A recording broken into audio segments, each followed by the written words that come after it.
Julius, we have the next presentation from Pangea Tech Solutions, and we have the presenters with us. Hey, yeah, I'm there. Do we start now? Yes, sir. We'll request to share your screen. Okay. Let me know when the timer starts. I'm just Yes, sir. sharing.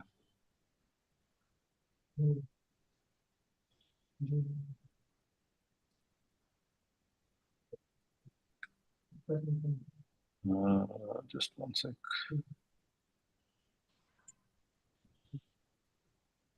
Cool. I'm ready.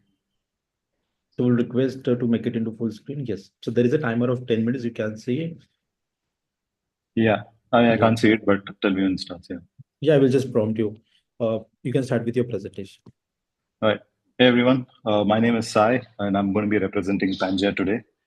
So, in a nutshell, Pangea started as a company in early 2020 with the aim of solving AI adoption, enabling AI adoption at every level.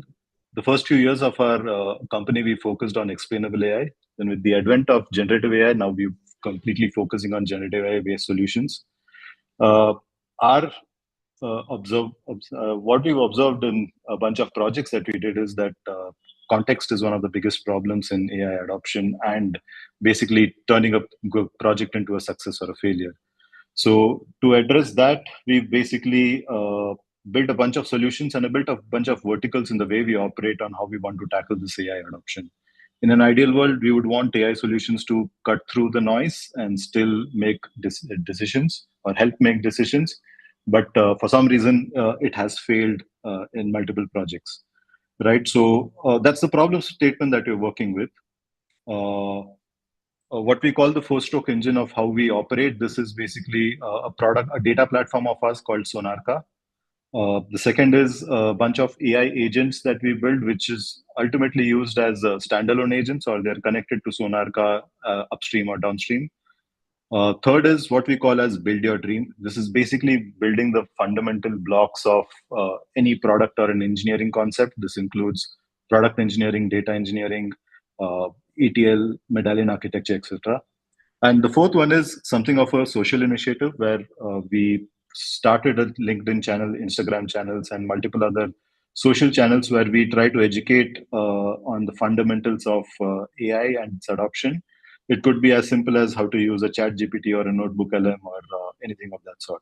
Right? That's what we called as AI Whisperer Hub. And we generally post out learnings every week. Right, so that's basically the four main pillars of it. Now I'll get to the demo of our flagship product.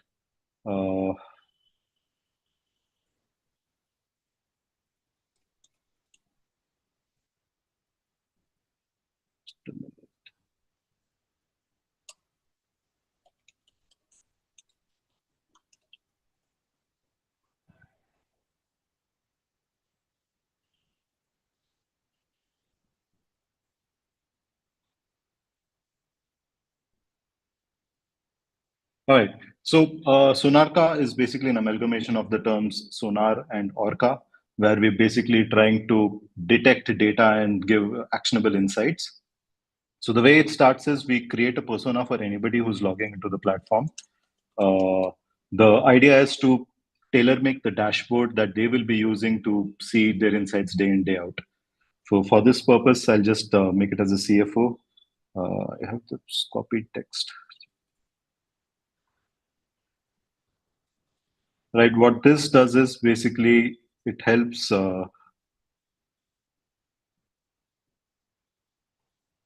shape the insights of what you see day in, day out. Right. So this is the dashboard of our product. We have a bunch of left navigation options, and there's a chatbot at the bottom, which can basically you can use natural language queries to get your data insights.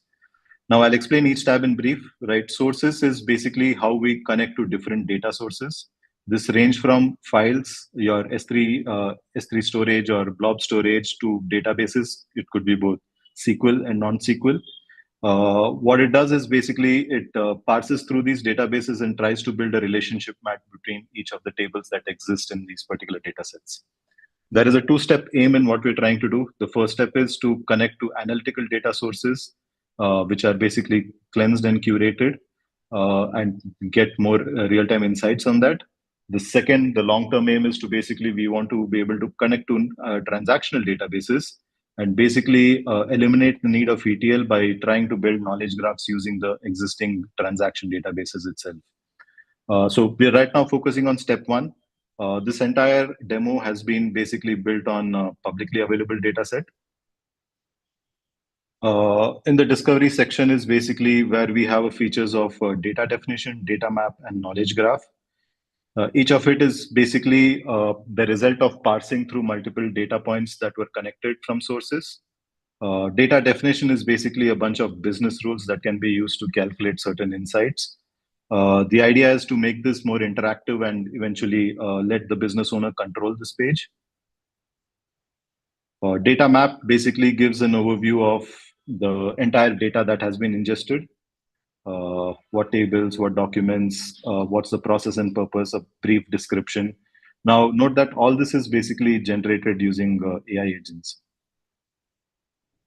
Finally, knowledge graph is a section which basically shows the different relationships between the entities that have been ingested. It's basically a little interactive, and you can click and see where one follows the other.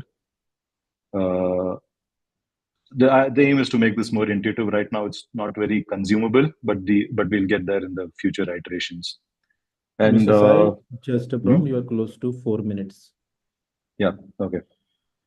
And finally, it's the main chatbot, right, which essentially helps answer questions. Now, the data set that we've ingested is something to do with e-commerce sales. So actually, I have questions prepared, so I'll just use them.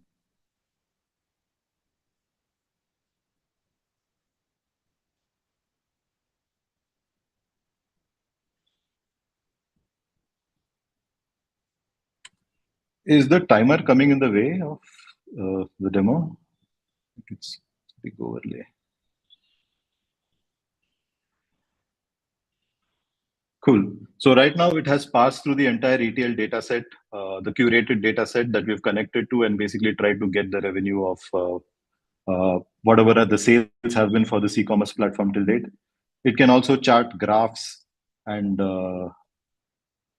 other visualization elements that can be added to a storyboard that you can basically refresh every day, or rather it gets refreshed automatically every day.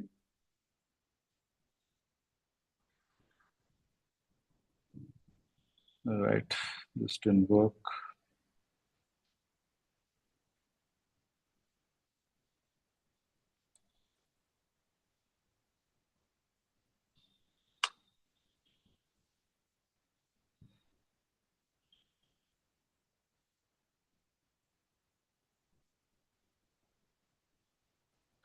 Right. So my question here was like, what are the top 3 stores by maximum revenue and how much did each generate? So it has picked up top 3 stores by revenue and basically shown their USD collection in a neat little line graph. What I can do is I can add this chart to storyboard. There are a bunch of storyboards that I can curate for myself. So for now, I'll add it to the revenue storyboard. And then we have a section where we can view all our storyboards. This will keep track of basically whatever graphs. It's basically a way to save snippets from my chat, right? And which I can use day in, day out. This gets refreshed automatically every day. And the idea is to make this a living dashboard. The final section that we have is reports. This is basically a bunch of standard reports that any business would like to see day in, day out. It doesn't need to be curated on the go. For this purpose, it's basically a bunch of it's an executive dashboard, a channel dashboard, and channel effectiveness that measures all the data across different categories. This is not AI generated. This is more of your traditional Power BI way of development where you build a dashboard, connect the data source, and set it to refresh every day. So that, in a nutshell, is what our flagship product right now, or flagship platform, rather, I would call it, that is being built. It's at an MVP stage, and we hope to find some customers to co-build some of the features and get actual data to connect to. I'm done now. Probably I can go ahead with one. Yeah, please, Naveen, go ahead. Go ahead, go ahead.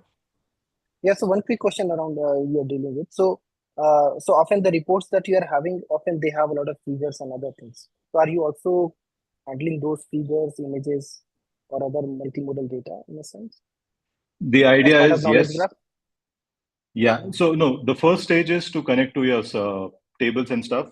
The long run is to make it multimodal by connecting to videos and videos and images and bunch of other things. Now there are two modes of ingestion that we have. Is one is your structured or unstructured NoSQL databases. The second is you can basically add a lot of context by using PPTs or connecting your Google Drive, connecting your Microsoft 365. So basically, when all this data exists, we do a combination of RAG and query and retrieval to basically get the answers that we need.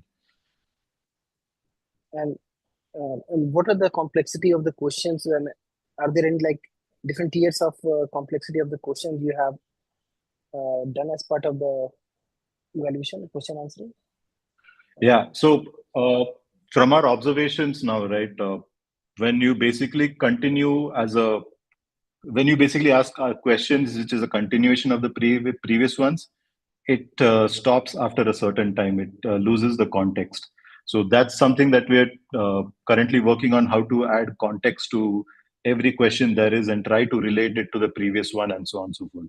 But the general questions that we've faced so far or we've used so far is month-on-month trends, revenue numbers, even specifics of a particular product and how that has performed and what its metadata is. Got it. So probably my question is primarily more on the number of nodes required to answer the question also in the knowledge graph. So like if a question is probably required to be probably gather information for example 2, 3, 4 nodes to answer that. I mean, did you consider that into the consideration, dividing the complexity in terms of number of nodes required? Yeah, very valid question. Yeah, we have considered that. So currently, the data set that we've connected to is a very, let's say, MVP kind of data set where the maximum number of node relationships between each entity is up to 3 to 4. When we increase that when we increase that, right, we do face some issues, and that's something that we're trying to solve now.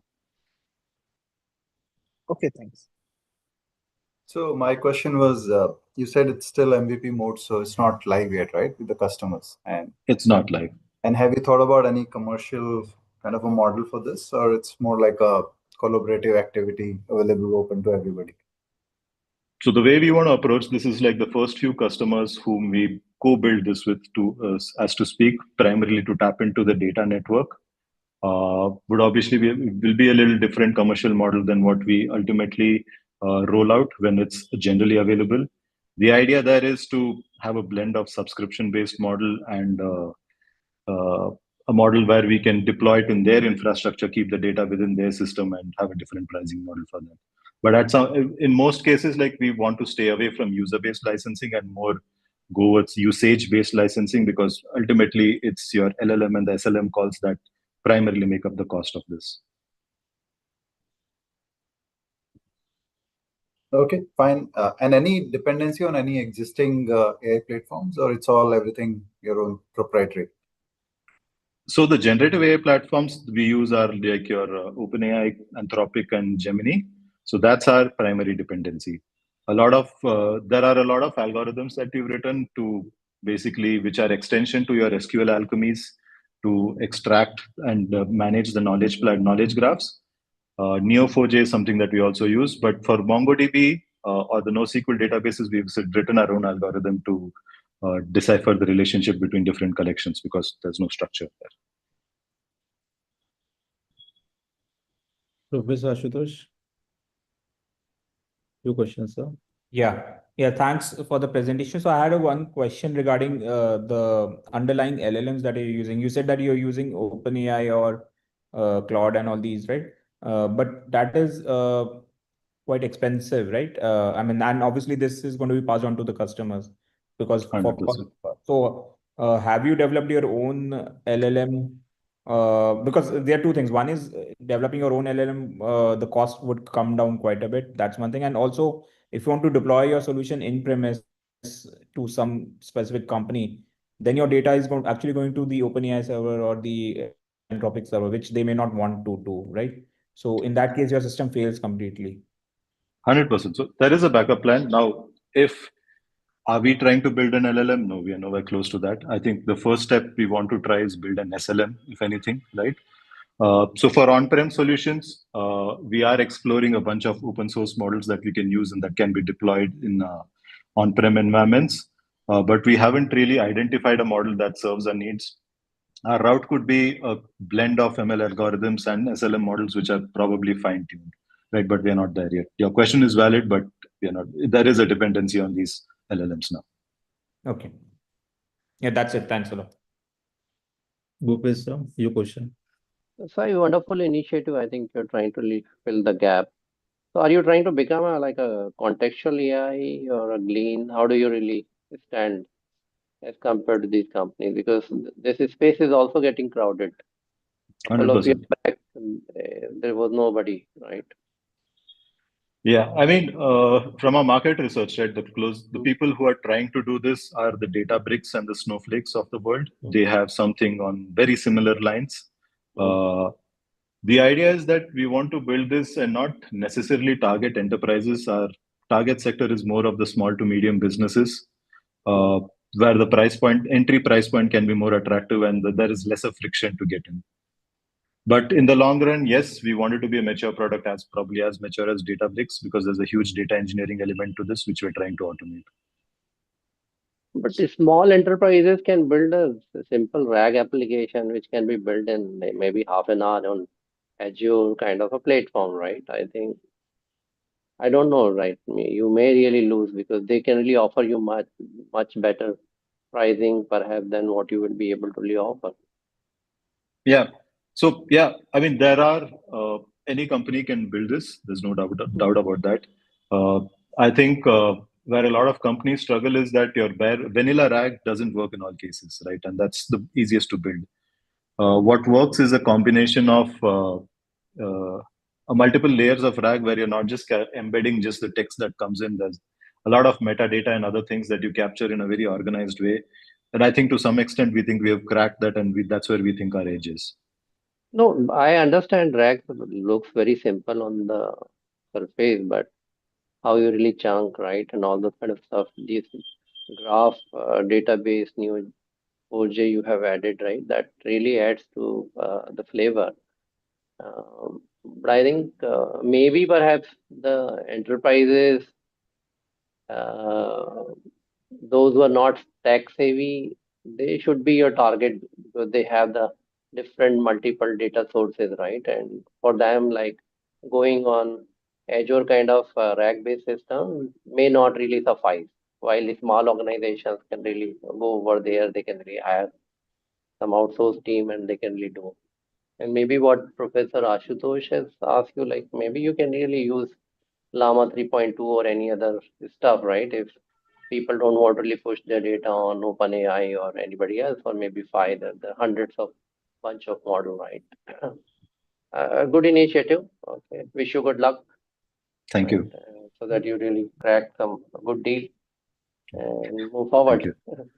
Thank you. Yeah. Just to address your final point, you're completely right. The target is definitely not tech companies because I think they can build their own.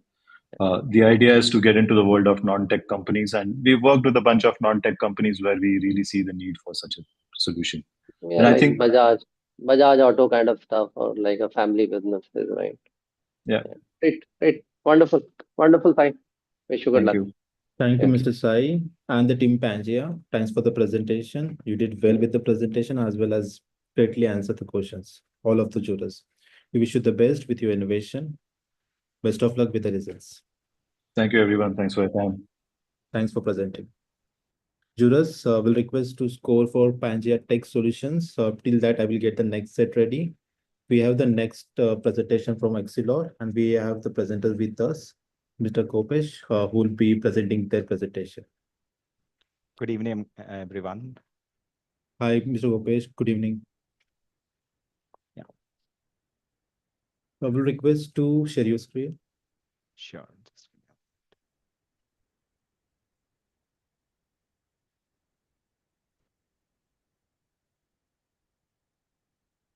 Is it all visible?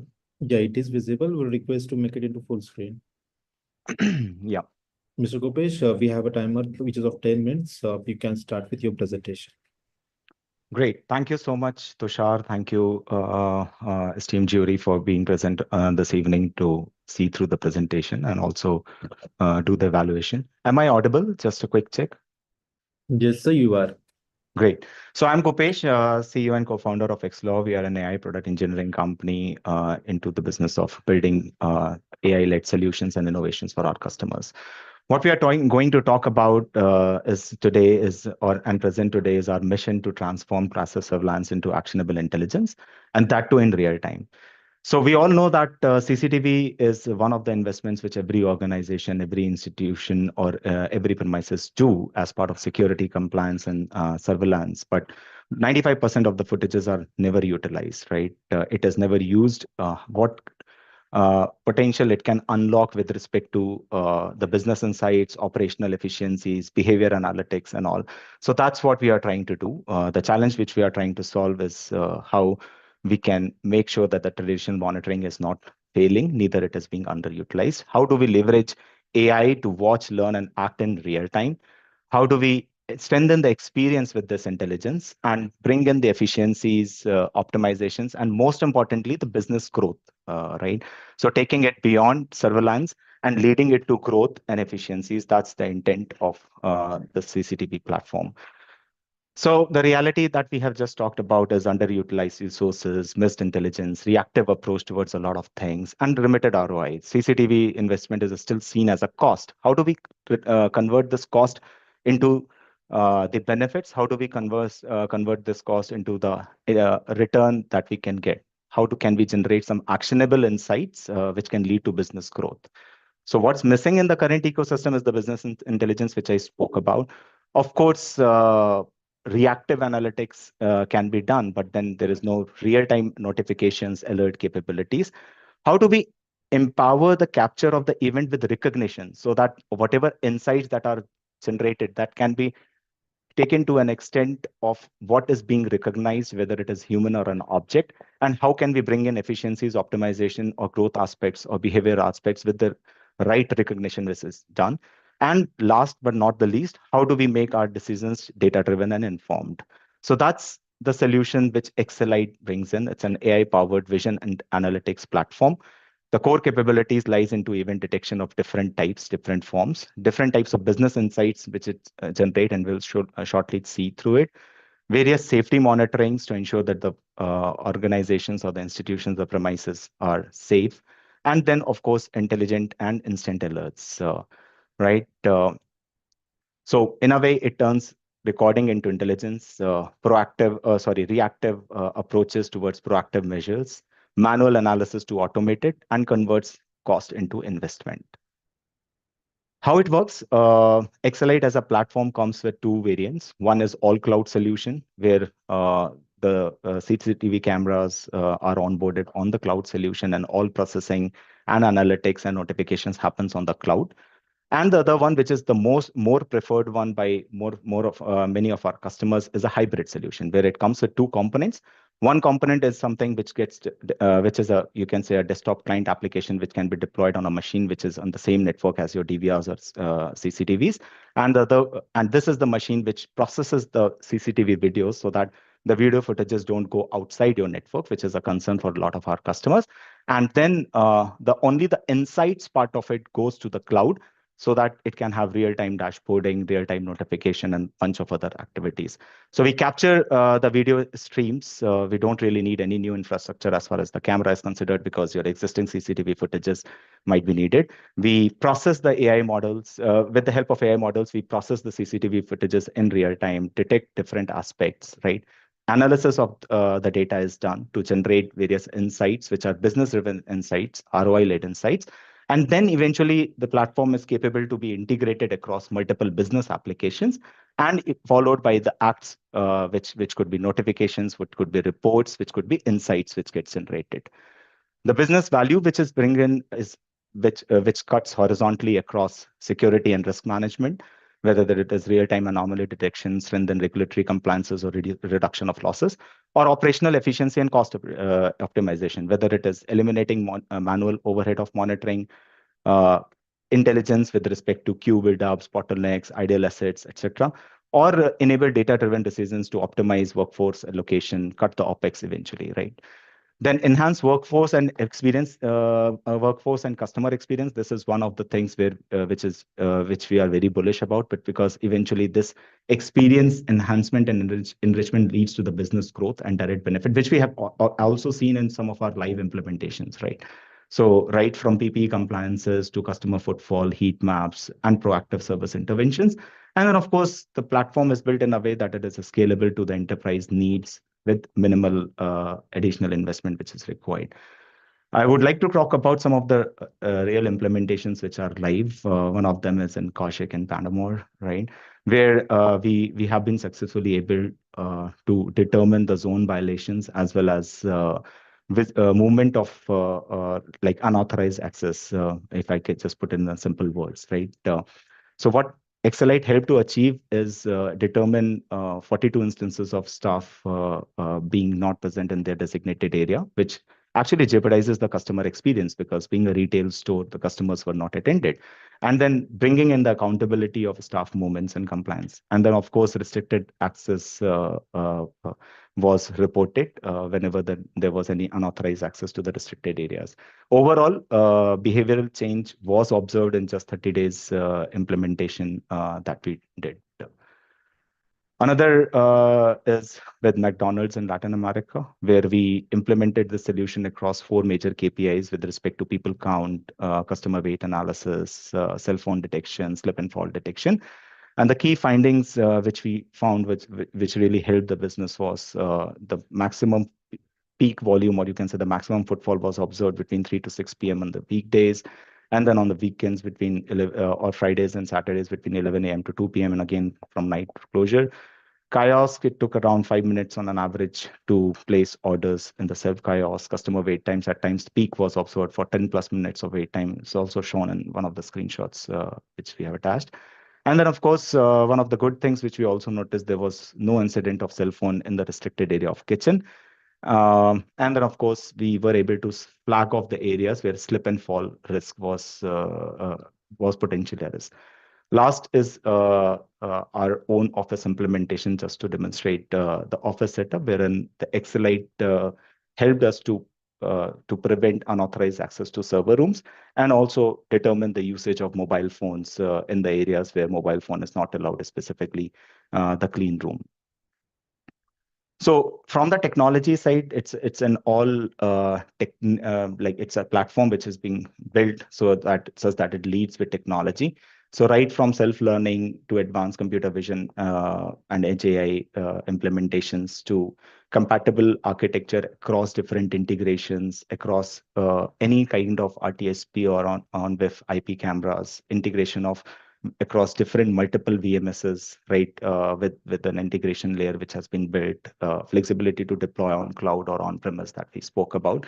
And more than that, integration with the business applications also. So it is not just a technology platform, it is a business platform which we offer to our customers. And whole sole focus is how can we convert this cost into a benefit for the growth of the business and optimization of the efficiencies that can be bring in. These are some of the screenshots. Of course, I would love to do a live demo also if that is permissible. These are the kind of reports and dashboards. So you see a dashboard wherein there are different KPIs which can be configured right from. These are kind of technical KPIs, and these technical KPIs, while setting up as rules, can be configured as business insights, which eventually would generate different kinds of dashboards as well as reports which are downloadable in an Excel format. What we also offer to our customers is the evidence against the event which is captured, so that in case of dispute that can be checked, or in case of correction also, in case of false alarms also, it can be further trained, the engines can be trained, and the optimization can be done on an ongoing basis. These are some of the screenshots. Of course, I would love to do a live demo also if that is permissible. These are the kind of reports and dashboards. So you see a dashboard wherein there are different KPIs which can be configured right from. These are kind of technical KPIs, and these technical KPIs, while setting up as business insights, which eventually would generate different kinds of dashboards as well as reports which are downloadable in an Excel format. What we also offer to our customers is the evidence against the event which is captured, so that in case of correction also, in case of false alarms also, it can be further trained, the engines can be trained, and the optimization can be done on an ongoing basis. We also try to benchmark our platform across some of the competitors which are in there. We have tried to cover the ground. The platform is stable. The platform is in production. The platform is able to cater across multiple horizontals which are mentioned in this table. And for sure, it's a continuous evolution and a continuous journey. And our all endeavor is to further strengthen and come out as leaders in this space. Mr. Gopesh, the time is up for the presentation. We have to begin with the Q&A now. Jury members, Tushar is facing a difficulty while rejoining the call. So I'll be taking off till he joins. Since this is the last presentation anyways, we can begin with the Q&A now. Sure. Thank you so much. This was the last slide on the sustainability and the impact which the platform endeavors to bring in. Thank you, Gopesh, for the presentation. Very well presented and in time as well. Jury members, we are open to questions. Professor Rajiv, would you like to take the first question? Yeah, sure. Thank you so much.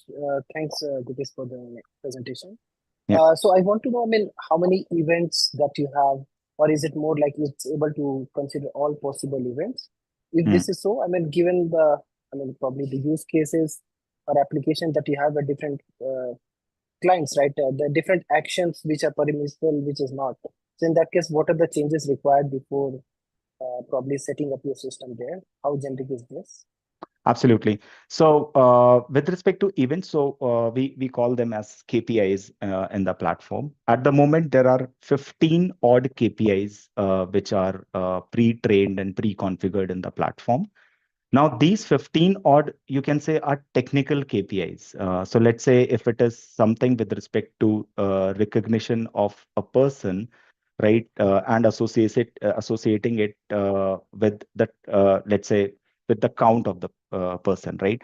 Now, this KPI in itself can be used to generate multiple business insights. So it is, and that's where the business logic or the business layer comes in, because at the end of the day, with the vision as a technology, right, all what is required is detection of the patterns, detection of the humans, and detection of the object and the actions, right?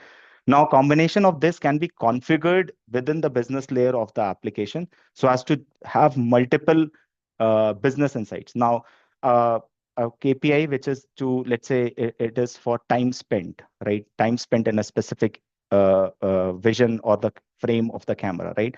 This KPI in itself can be used for multiple things. It could be wait time, it could be availability, right? It could eventually be presence of any individual in a specific area. So what I'm trying to say, at the core are the technical KPIs which are there, which are 15 odd KPIs which we have already built and deployed.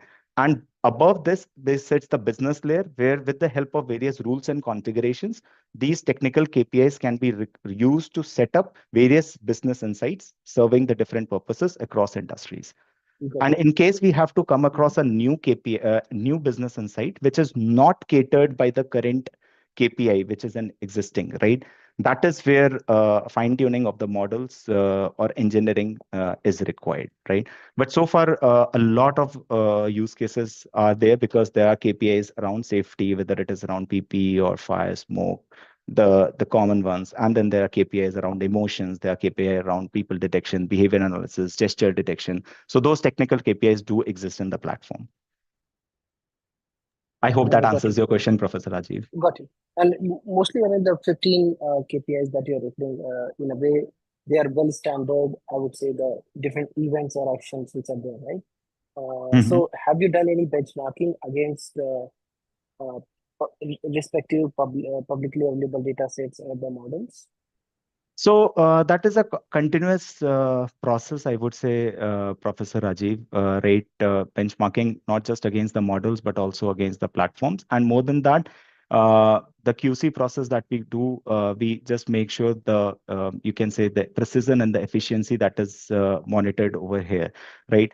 And precision and efficiency is not just with respect to the current event being detected, but also the time taken to detect the event, right? What we are talking about over here is a real-time insight, right? Now, real-time insight cannot have a latency of even I would say 30 seconds also, right? It has to be instantaneous in a fraction of a second. So that is also a benchmark that we try to capture while we do the QC or while we try to validate our platform against others. Okay, thanks. Thank you, Professor Rajiv. Naveen sir, would you like to take a question? No questions from my side. So okay. Professor. Yeah, so I have one question. Thanks, Gopesh, for your presentation. So, how well does your system generalize to some sort of novel situations, right? Like which will happen in the real world, right? Where there might be certain, let's say there's you have these CCTV in some certain environment, and some new incident might happen there, which was never seen previously by your model. Okay. So, how well would it generalize to such a new situation? Absolutely. Maybe I'll answer this question by a real example. So we implemented this CCTV in a warehouse kind of a setup. Now, the problem which was there that in that part of the world, there was trespassing which used to happen in the night, right? And like the iron stuff was stolen, right? So it was unauthorized access kind of a setup which has to be done, right?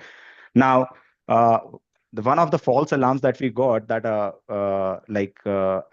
you can say an animal was there, right? And was in an orientation which was not like a four-leg thing that the vision could be, and that was a defect in our system. I'll try to put it that way, right? So that was an anomaly in a real world, right? Where something was kind of getting pictured like a human, and because it is evening time, so even the vision was less, right? So that led us to build or empower the system that whenever such real world exceptions are occurred, we are able to flag it off within the system and also give an ability to train it within the system, right? So that you can say correction within the platform rather than engineers being able to involve to fix it. Having said so, I would be honest in saying that for sure there would be situations where such anomalies are observed, and those false alarms requires us to do some engineering and further fine-tuning activities, because this domain in itself is endless. Like the opportunities are endless, and so are the scenarios and the circumstances as well. Yeah, but we try to give that ability of self correction within the platform. Yeah, but for that you have to train the model again, and then that's a sort of an expensive process, right? So my question was also more in terms of like I mean at least in research people have been trying out like there's something called zero shot predictions, which sort of rely on I mean there are different approaches to that, but one of them is how similar it might be to some of the existing things that the model has, right? So something on those lines could also be explored, right? For sure. Right. And also the other question was, so all these models that you have, these you have developed on your own, or you have taken off the shelf existing models? We have taken off-the-shelf existing models, right? We have fine-tuned them and customized them to certain extent. Like I'll give you an example. We have used a lot of YOLO models, right? So we are yet not into the business or to the extent of building models from scratch, right? But yes, leveraging the open source models available, and then further customizing, fine-tuning, like RF data models, right? So things around that which we have used, further customize and fine-tune. What we have tried to do is to limit our reliance on third-party services. We have tried to leverage open source the max so that the platform remains self-sufficient and not tightly coupled with the underlying third-party services. Okay. All right. Okay. Thanks a lot. That's it from my side. Great. Thank you so much, Professor Ashutosh. Sir, do you have a question? No, I think I don't have a question. Good work, Upesh. Thank you so Wonderful. much, sir. Thank you so much, everyone, for your time. Yeah. Thank you so much for the presentation, Rupesh. Very well presented and in time as well. We wish you the very best with the results. Thank you for presenting today.